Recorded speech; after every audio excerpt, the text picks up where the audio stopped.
Welcome to the Ask Historians podcast. Hello, and welcome to the Ask Historians podcast. This is me, EnclavedMicrostate, or Jeremy Salkeld, if you know my real name, and I'm here joined by Trevor Culley to talk about Persian depictions of Alexander for this minisode. Hello, welcome. Hello. So, this is of course based on an answer we've had on the subreddit, which will be linked in the discussion post. But before we get into the meat of this podcast, could you briefly talk about what goes on in this answer? What do you discuss here, and what could we also talk about today? Yes, so I opened the answer by saying that you'd probably be left wanting on this topic with good reason. The Persians themselves took a very long time to develop the same sort of written histories that we associate with the Greco-Roman world and the kind that we're more familiar with today.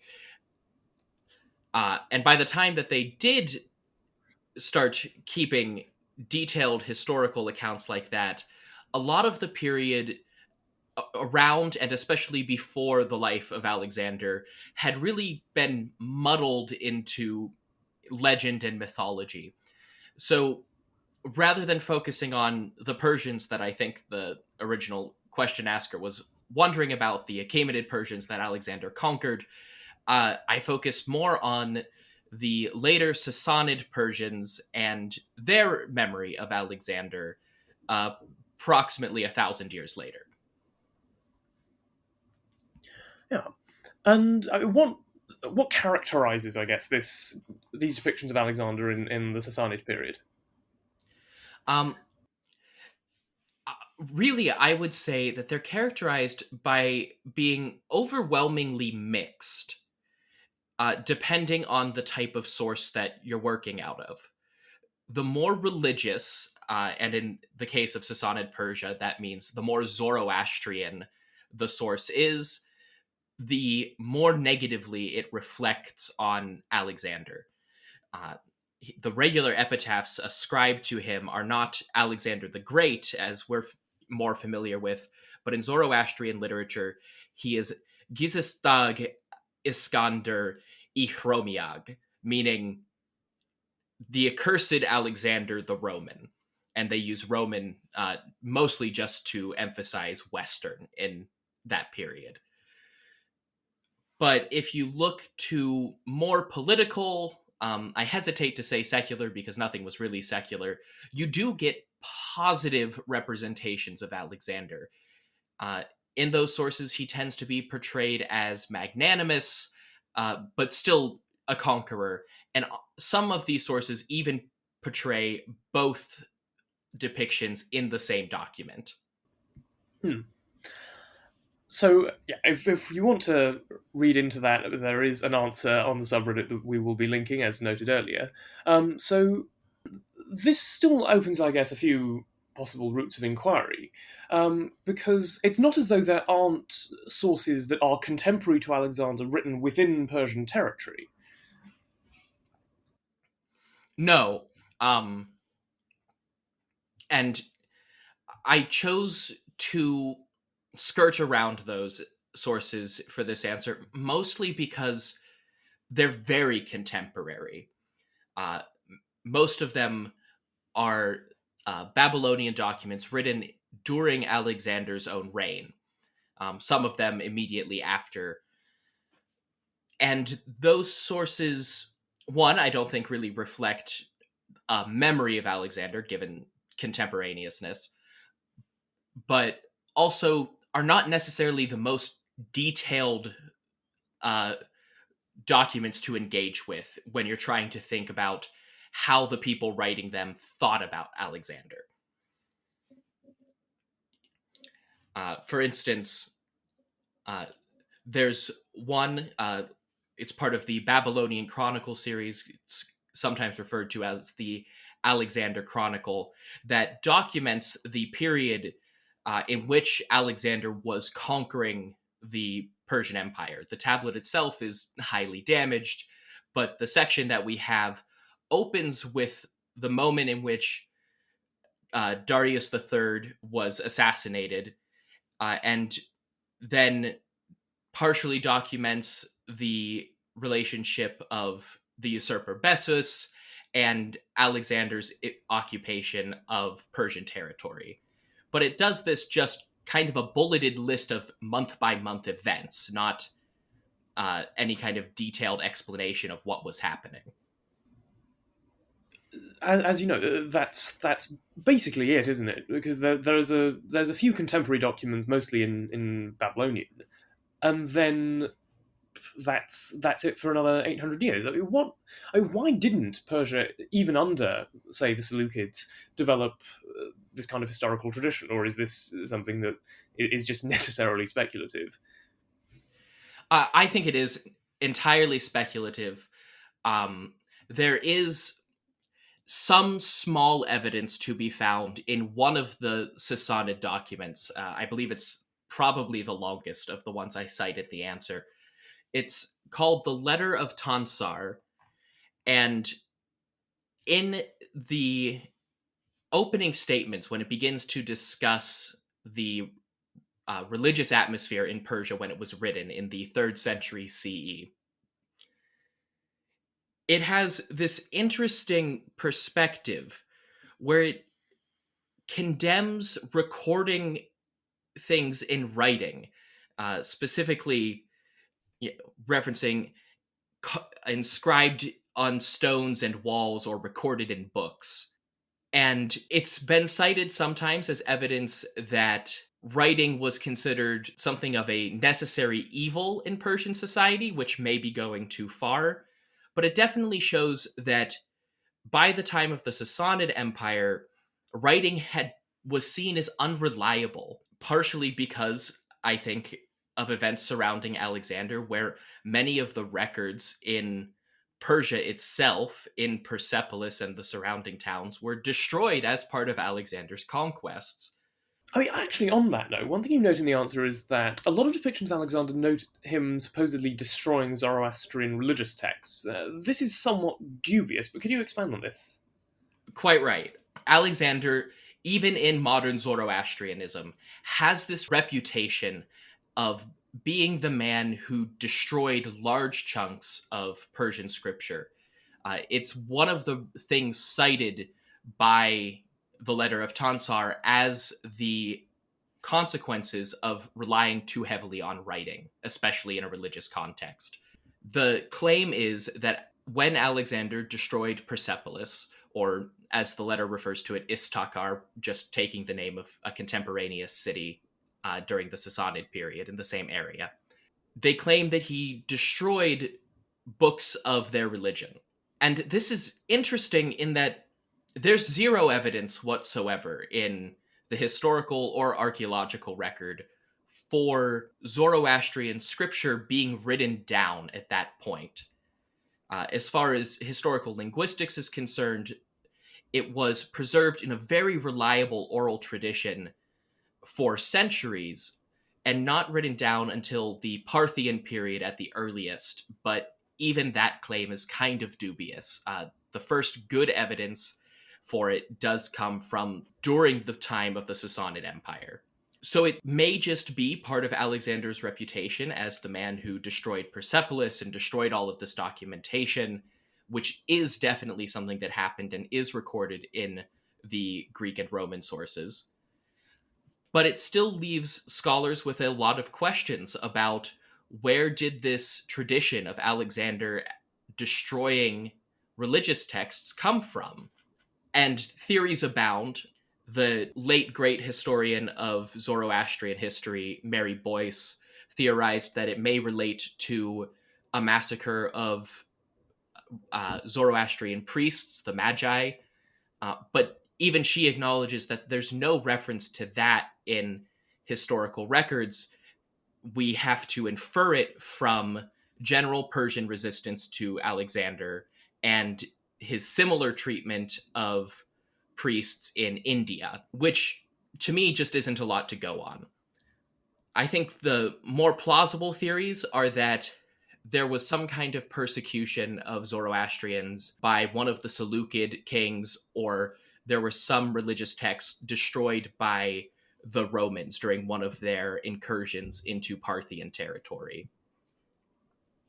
Specifically, Vologases I was one of the Parthian kings in the 1st century CE, and he presided over a Roman invasion of his territory, where they did sack cities in Parthian territory, and that could have corresponded to some destruction of religious texts, because Vologases is also the first king ever to be referenced as writing down Zoroastrian religious texts. There's no linguistic or archaeological evidence for that, but the claim is there in later Sassanid history. It's always important to know the notion that every piece of folklore must have some basis in fact is always a bit dubious, but I mean, does suggest that there could be a possibility there, I suppose. And that brings us to something you mentioned really briefly at the end of your answer, but which, to be fair, wasn't immediately the most relevant. But, I mean, Alexander does feature heavily in what is now recognised as the Persian national epic, the Shahnameh. Could you talk about that, please? Right. So, for anyone not familiar with it, the Shahnameh is generally considered to be the longest epic poem ever composed, and it was completed in the 11th century by a Persian poet called Ferdowsi. Ferdowsi was obviously writing well after the Arab conquest of Iran, and his account of Alexander, or Iskander as he calls him, is very different from any of the pre-existing Iranian sources that we have access to. He portrays Alexander in a very similar style to the Alexander romance, as the tradition is known in European history, where Alexander is this heroic figure who goes on grand mythological adventures, kind of similar to Arthurian legend in a way. And in the same story of Alexander's origin, he's portrayed as the grandson of the last Persian king, who, according to the Shahnameh, was called Dara. And Dara is supposed to have given his daughter in marriage to Philocus, who is Philip II. Then Alexander comes back to claim his birthright, and that's how he conquers Persia. And ultimately, after fighting with his grandfather for a bit, he gets Dara's blessing and goes on to have great adventures before his successors, true to history, screw everything up and plunge Iran into centuries of chaos. Now, what changes in the Shahnameh after Alexander is that the 500 or so years of the wars of the Diadochoi, the Seleucids, and all of the Parthian period is crammed into just 200 years of history. And Dara is clearly somehow parallel to Darius III. Obviously, there are very few connections to the actual narrative, but the kings prior to Dara in the Shahnameh are not the Achaemenid kings we are familiar with from documented history. They're an entirely mythological dynasty called the Kayanians. And these Kayanian kings actually appear in the Avesta, in the Zoroastrian scripture. So those stories were circulating long before even the Sassanid period and even before the Achaemenid period. But somewhere along the way, they were layered over the Achaemenids in Iranian national history. And that's the version of events that Ferdowsi is presenting in the Shahnameh. Clearly a really complex mix of different traditions interacting. Is there really a connecting thread in these Persian memories of Alexander? Well, I say memories. Or are we really looking at a large number of particular traditions that just sort of happen to be geographically proximate? So there is definitely some level of connective tissue. And again, I'll go back to that Letter of Tonsar, which is just useful because of its length. It manages to cover several different perspectives. At the very beginning of the letter, Alexander is portrayed as magnanimous and forgiving, even though later in the same document he is this brutal conqueror who destroys all of Iran's religious heritage. So those two versions of events do clearly intersect and were seen by the same person or by the same author as details about the same person's life. So they seem to have developed from a common history of Alexander that's just beyond what we have in terms of documented history. The letter was written right at the beginning of the Sassanid period, and there's really not a flourishing of literature in Iran until the very end of the Sassanid period. So we can't quite reach into where that intersection is, but it does seem to have existed. And simultaneously, as somebody pointed out in the comments of that same answer, the historian of Sasanian Iran, Turaj Darii, has published on a very small fragment of Middle Persian papyrus found in Egypt that references the Greek name Timaeus in relationship to King Alexander, and how Alexander did not become angry. And it's just that little sentence on a piece of papyrus. But since it's written in Middle Persian, Darii has suggested that this could be somehow connected to the more romantic tradition, Timaeus being a Greek name. So clearly this is Middle Persian intersecting with some part of the Greek world. This could be a very early slice of that more romantic tradition of Alexander. But of course, all we have is a sentence and a half, so it's hard to know. Yeah, there's evidently simultaneously a lot here and also very little. So I guess one last question for now really is there anything that you'd like to bring up still that we haven't already? Yes. One thing that I think is worthy of bringing up is the so-called Babylonian dynastic prophecy. This is a tablet written in Babylonian Akkadian that was clearly composed after the fact of many of the events it describes, but it begins with the reign of Nabopolassar, the first king of the Neo-Babylonian Empire, and it's phrased in a way that it's claiming to predict events that would happen in the reign of each king. It may be part of a series, and we're missing a large chunk of the series because it does skip straight from Cyrus the Great to Artaxerxes III, missing most of the Achaemenid Empire. Without context, we don't know, but this was composed in the reign of at least Seleucus I. It could be later, depending on the context of the series. But in that list, it contains these supposed predictions of what will happen during Alexander's reign. And of course, this is Babylonian rather than Persian, but it does reference how people were thinking about Alexander, at least in the generation immediately following his death. And in the same section, it discusses how he destroys and plunders cities, and how the people of Babylon had experienced misfortune. But then at the very end of Alexander's time frame, it says they will enjoy well-being, the heart of the land will be happy, and a tax exemption he will grant to Babylonia. So on a very mundane level, there was a mixed memory of Alexander in Babylon immediately after his conquests, and immediately after his own lifetime.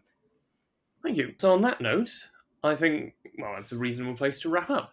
So thank you for coming on. Of course, glad to be here. Yeah, and who knows, we may see you again soon. I would love to come back.